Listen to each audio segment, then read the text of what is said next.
Thank you for joining us for AM Talk. It almost sounds very familiar. Yesterday we were here discussing this matter, except that today a judgment has been delivered. And as you know by now, the Cape Coast High Court, the High Court in Cape Coast has ruled that there should be a rerun of the Assin North election, the parliamentary election. So we continue with our conversation from yesterday. Christian Mamhese is a lawyer. He's joined me. I'll see if his position on the criminal aspect has changed. Good morning to you. Dr. Rashid Rahman is also joining me. He's the Executive Director, Africa Center for Parliamentary Affairs. So gentlemen, a very good morning to you. Thank you again for making time. Morning. Christian, I just want to ask you, with regards to the criminal aspects of it, has your position changed from yesterday? Can you kindly mute so we can hear you when you speak? Unmute, I beg your pardon, so we can hear you. Yes, not necessarily. Oh, your position has not necessarily changed? Yes, Okay. Not necessarily. Okay, all right. We will hear the arguments in a bit. Dr. Draman, any surprises there from the judgments? Yes. I think for me the big surprise is the fact that the pronouncements that we had yesterday from the minority side seems to be pronouncements that will set back the clock of progress towards consensus building and trust between the majority and the minority. Okay, so sir, why don't you hold your thoughts there? I'm sure you're referring to what Haruna Idrisu said. So let's refresh our memories with comments by the minority leader of Parliament, Haruna Idrisu. Here we go. The minority remain unshaken. We are confident that it is our seat. It will remain our seat. Our first is to use the same legal processes and legal forum and opportunities available within the Constitution. We will contest the ruling. The judge erred both in law and in fact. It's a travesty of justice. But what is worrying, we don't want to believe that the courts of Ghana have been captured and that the courts of Ghana have become forums being used surreptitiously to tilt the balance of power. We are equal, 137, 137. What is happening is the courts now being used to tilt the balance of power and to weaken time-tested historical notion of checks and balances. Justice must not only be done, but must manifestly and undoubtedly be seen to be done. What happened this morning in Cape Coast, we are told that even when the Supreme Court of Ghana directed the Honorable Kwesi and his legal team to go and file appropriate legal motions for the matter to be referred to the Supreme Court, he was denied that. That is repugnant and an affront to his right to a fair trial guaranteed under Article 19 of the 1992 Constitution. Danger begets our democracy with the developments happening. But as I've assured you, we remain unshaken, we remain very resolved, and cooperation will suffer. Dr. Rashid Rahman, please go ahead. Yes, Mama V, I think two things from there. I think the first is what I was referring to earlier, the fact that this is likely to set back the clock of progress in terms of trust and consensus on the face of it. I mean, even though if you think about it carefully, you would perhaps have some hope that if the minority is going to be very critical and is going to say that now we are not going to compromise, we are going to do our work according to the book, then it might be to the benefit of Ghana. We might see perhaps oversight and accountability being done according to the expectations of Ghanaians. The second is the fact that, we don't want to get to a point in this country where a very big constituency like the opposition party not having faith and trust in our judicial system. That is going to be very, very dangerous for our country. And I think a lot of work needs to be done because, you see, I'm not a lawyer, but when people begin not to have faith in the judicial system, that is what leads to instant justice, people taking the law into their own hands and so on. And Mavi, this is coming on the back of comments that we heard from the NDC after the judgment on the presidential election petition between the former president and the current president and the EC. If you remember, there were pronouncements then that, in future elections, NDC is not going to go to court. It's not going to rely on the court system to settle any matter. What is the meaning of that? And if you add that to this current happenings, as well as maybe some future happenings, because we still have a lot of issues in court regarding some MPs, particularly MPs from the minority side, then we should all begin to get worried as citizens of this great country. Let me go to Christian Mamhesi. I'm sure that you've taken time to read the 64 judgment delivered yesterday. Do you have, there are people who still are not clear, who say that particularly the Article 94(2)(a) should have been referred by the judge. What do you make of after reading it? Do you think that he should have? I mean, yes, where in the course of proceedings or trial, constitutional matters become a subject of controversy for the court to interpret. In situation where the court is unable to put proper construction on it, then the parties must take steps to refer same to the apex court for interpretation and reversion back to that particular lower court. Okay, no, so I asked you, do you see that there was some kind of contention there? Yeah, I mean, there was a contention there, but it was inherent on the parties to have referred that particular controversy in respect to the construction of that particular provision to the Constitution, to the apex court for interpretation, so that where the parties failed to do that, then whatever interpretation that was placed on it in the course of the proceedings, it would only avail to them as a ground for appeal. Okay. Well, I want us to take a listen to the majority leader of Parliament, and then we'll also take a listen to Professor Kweku Asare, who has a few things to say. Here we go.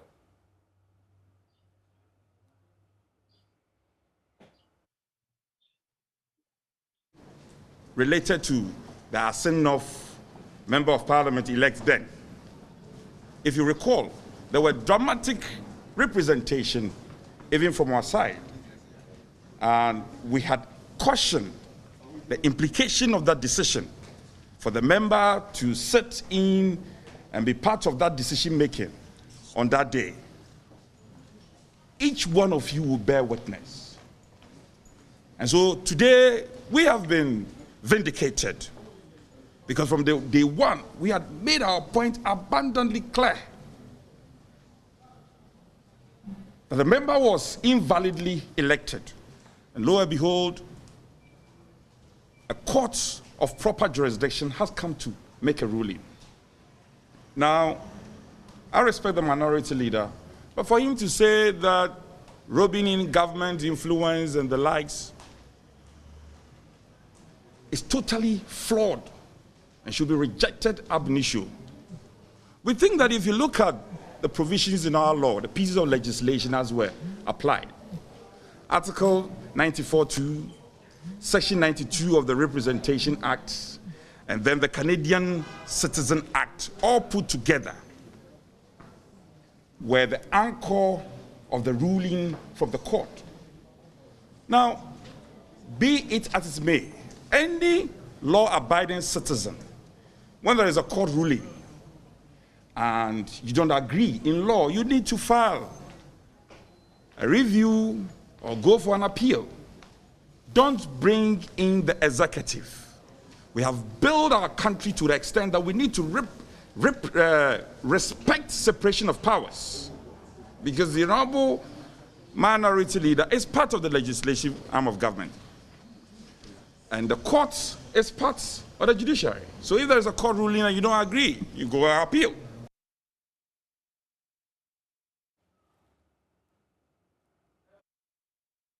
That has been gazetted, and the bill purpose is to eliminate all these restrictions. Article 94(2)(a), Article 8(2), Citizenship Act 2000, Section 16, and then the Office of Special Prosecutor Act 459, Section 13. We have presented a bill that intends to get rid of all these restrictions that impede on Ghanaians who have the citizenship of other countries. The thing that people do not realize with Article 94(2)(a) is that it's not just about if you owe allegiance to a country other than Ghana, you cannot be an entity. But it is also about so many other things, because I have a list here of things that you cannot do if you cannot be an MP. You cannot, for instance, be a minister of state. You cannot be a deputy minister of state. You cannot be a cabinet member. You cannot be a speaker of parliament. You cannot be a member of the Electoral Commission. You cannot be a member of the Public Service Commission. You cannot be a member of the National Commission for Civic Education. The question then is, what really is citizenship? What does it mean to say you are a citizen of Ghana? You are a natural-born citizen of Ghana, and you cannot be anything.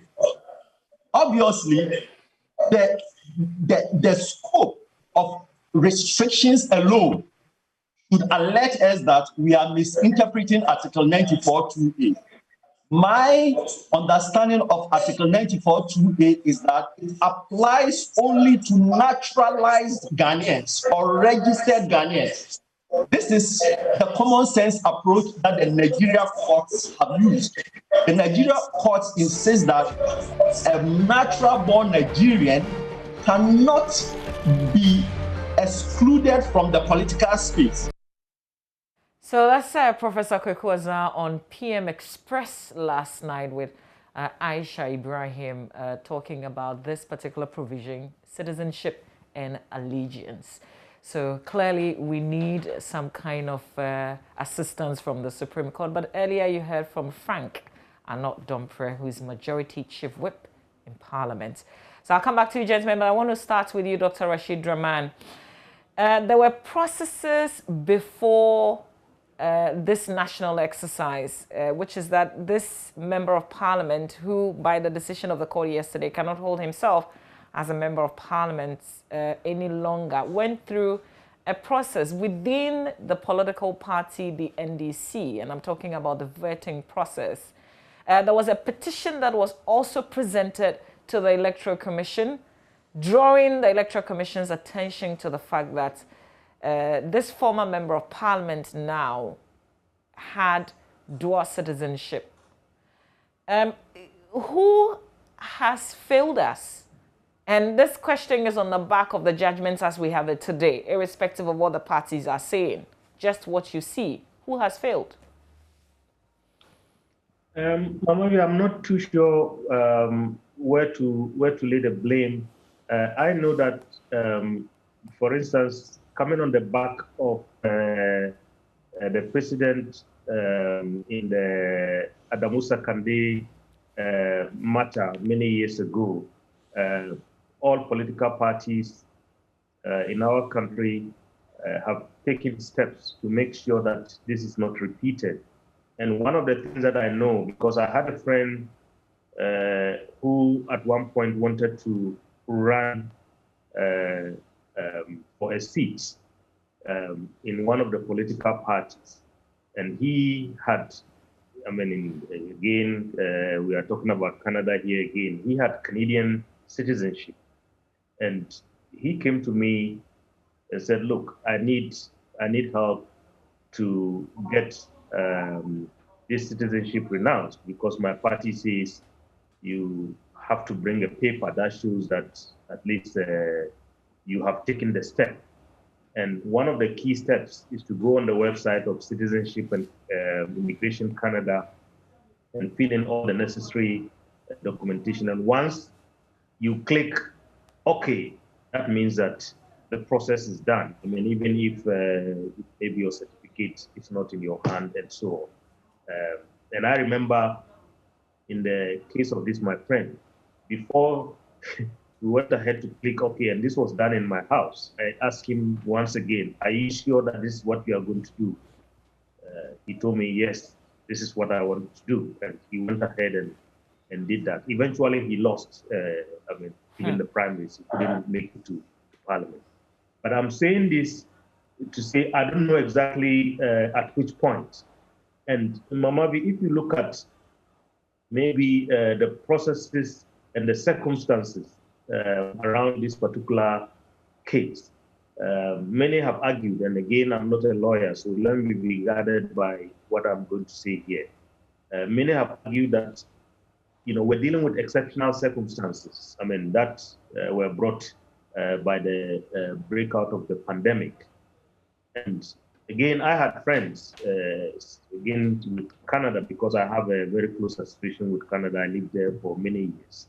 I had friends and close relations that were waiting for some Canadian papers at the time that the pandemic broke. And normally, Citizenship and Immigration Canada says it takes 45 days. But when the pandemic broke, it took 120 days or so for, I mean, these processes to be completed.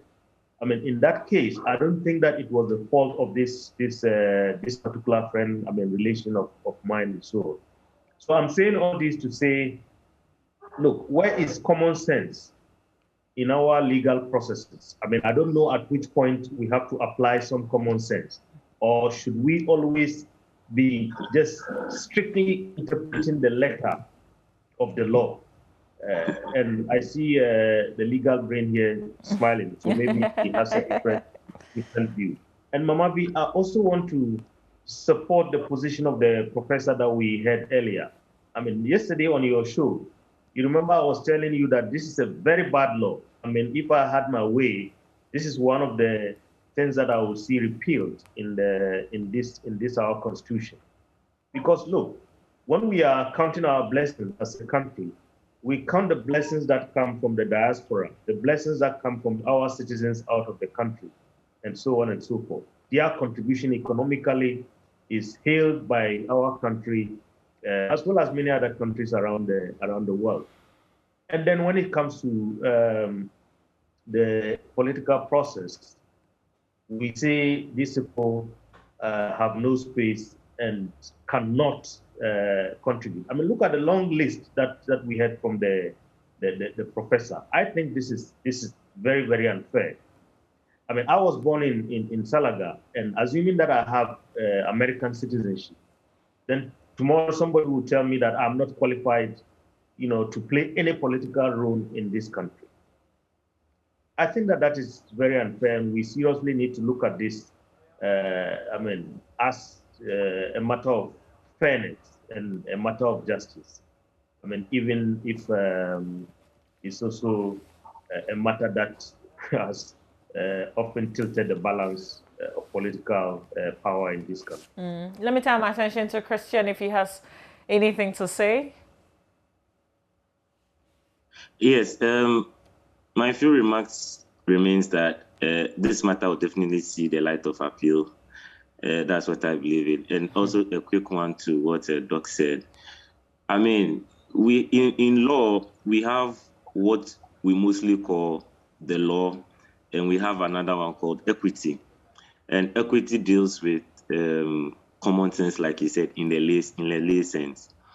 In this situation, just as I enunciated yesterday, we have a rule in a certain case called Milroy and Lord. It is a 17th century case which established that equity will not assist a person who fails to perfect his gift. So that in this situation, that was the posture of the court. So, where the MP renounced his citizenship. Hello, Christian. We can hardly hear you now. Is that in that 17th case, that's the Milroy and Lord case, the rule is that equity, the law will not assist someone who fails to perfect his gift. So that became the posture of the court, as we saw in the judgment. Now, the situation is that as the MP failed, the court deemed it that once the MP did not have the certificate, even though he did everything within his remit and legal obligation to show his intention to go through the statutory declarations required, once he didn't have the certificate, then that disqualified him. And that was the harshness of the law, that rule that I mentioned. Now, there came exceptions under that particular Milroy rule. And that exceptions meant that equity will perfect an imperfect gift in the situation, and putting it in this context, where the person, so where the MP carried out all legal obligations required of him, but it was subject to a third party to complete it. That person cannot be held to say that he reneged on his obligations, but it is because the obligations bestowed on the third party, the innocent party as the MP cannot repudiate those obligations. And more in the light of the pandemic, the court also ought to have taken what we call judicial notice.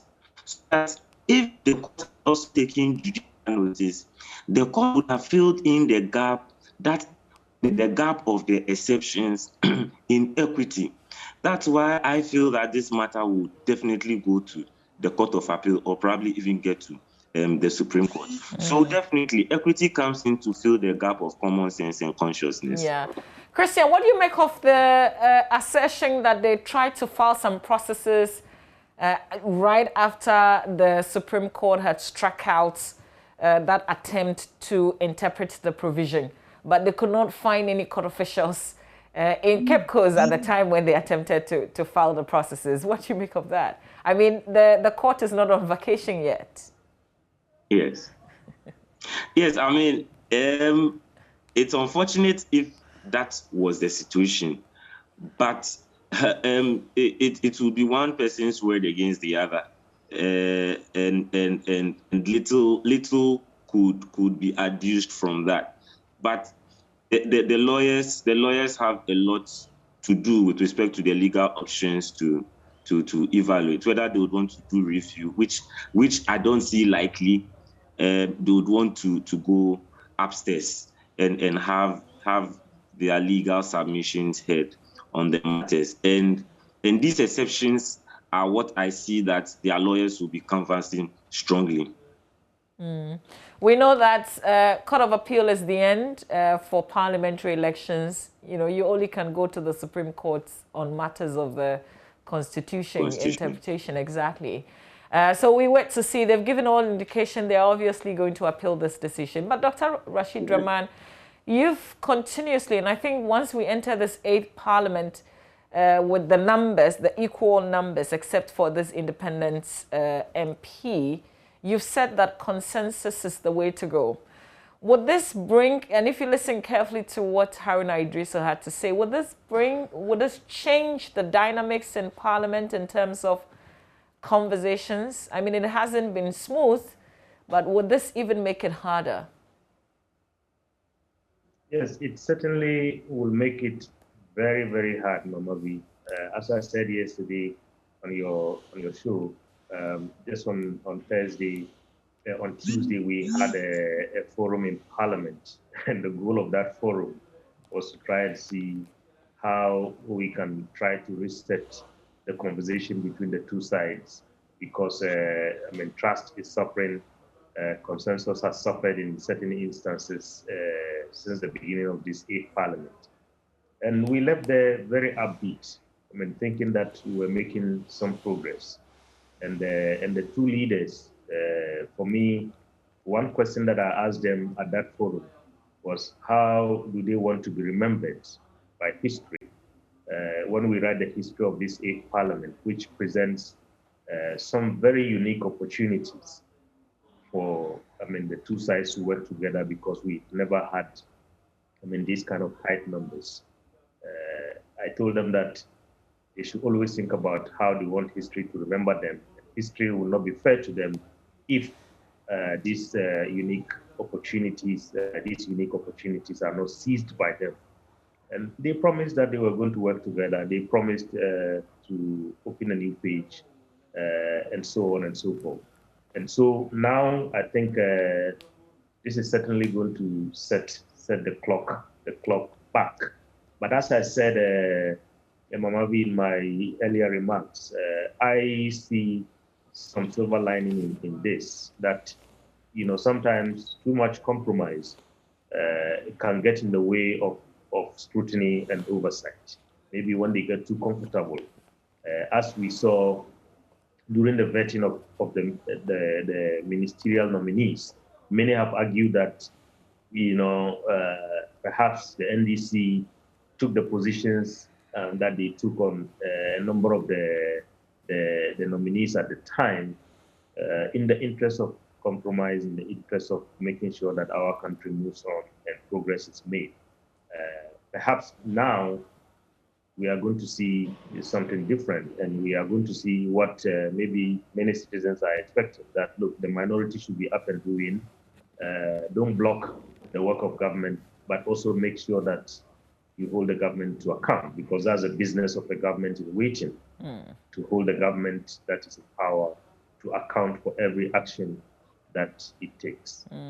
Would a possible criminal investigations following the court's ruling yesterday, do anything to the work of Parliament? Yes, indeed. I think if we have criminal investigations, I mean, that is just going to add fire to the mix, because that means that perhaps the honorable member, the ex-honorable member, could not stand for the seat when perhaps nominations are open. And I believe that is going to anger the minority more, because, I mean, if the president is anything to go by, criminal proceedings are open, I am sure that this MP might end up his fate might end up being similar to what Sakande faced. And, you know, in this country, the two parties like to do equalization.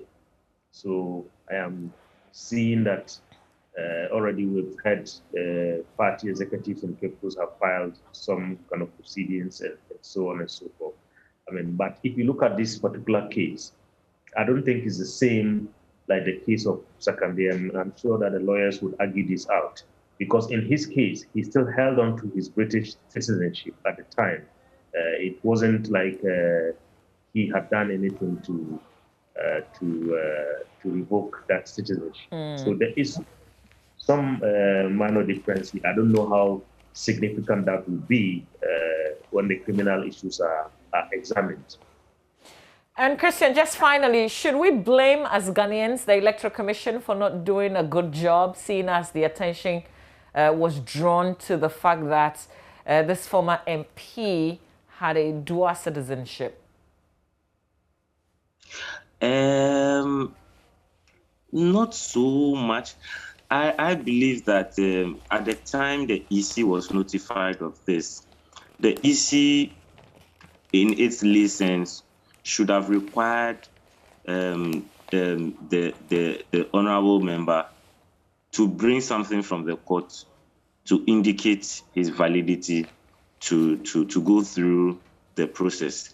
I say that because the EC would not, because this had a peculiar situation, and the EC could not have been in the proper position to put any interpretation on it, especially because the gentleman had renounced his citizenship and was only waiting for the certificate. So the question in law.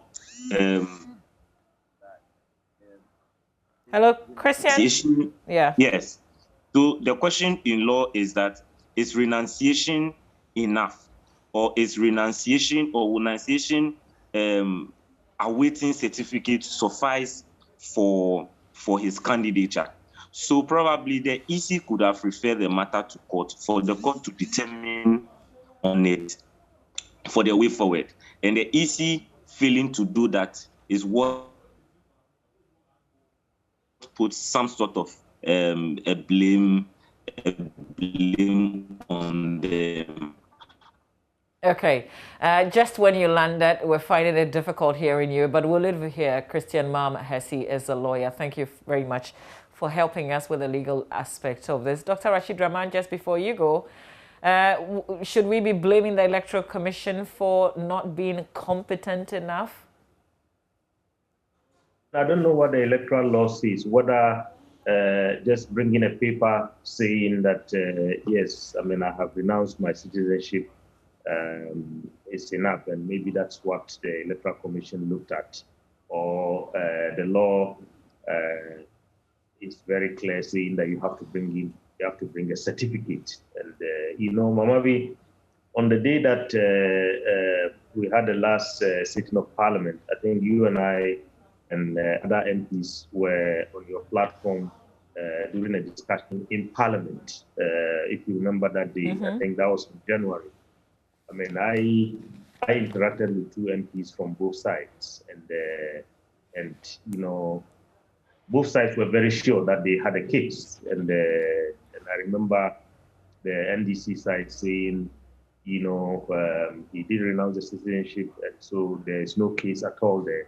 And the MPP side saying, look at the date on which the certificate was issued. There is a case there, and this man is going to suffer. And I think fast forward 6-7 months later, we are seeing the outcome of it. And so I think whatever it is, wherever the chief fall in terms of the blame and who did his work or who did not do his work, I think there is a clear message here that our constitution needs some retooling, and perhaps this is the time. On that note, I thank you for your time, sir. That's Dr. Rashid Rahman, Executive Director of ASEPA. Christian, thank you so much for your time as well.